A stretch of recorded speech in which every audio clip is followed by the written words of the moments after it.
রাতের বেলায় এক চোর এক ঘরের মধ্যে ঢুকেছে চুরি করার জন্য। চোর দেখে ওই ঘরের মধ্যে এক বুড়ি মহিলা ঘুমিয়ে আছে।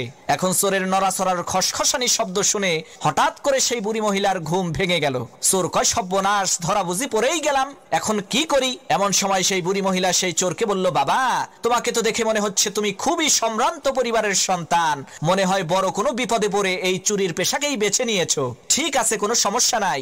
এই যে দেখো, আলমারির 3 নম্বর বাক্সের মধ্যে 5 ভরি স্বর্ণ আর 70,000 টাকা আছে, এগুলো তুমি নিয়ে যাও। আমি বাঁচবই আর কয়দিন, এত টাকা পয়সা দিয়ে আমি করবোটা কি? আর বাবা, তুমি যাওয়ার আগে আমার কাছে এসে একটু বসো।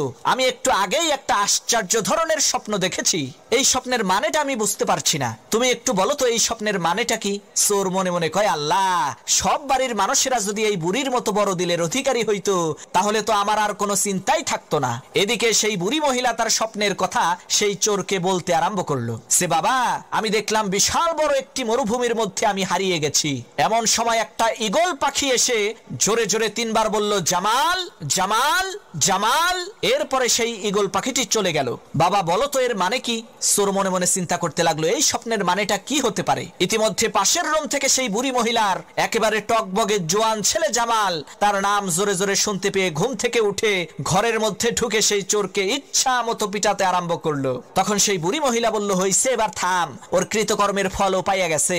তখন সেই চোর বলল, না ভাই, থাইমো না, আমারে আরো মারো, যাতে ভবিষ্যতে আমার মনে থাকে শালার আমি একটা চোর, স্বপ্নের ব্যাখ্যা করার কোনো জ্যোতিষী না।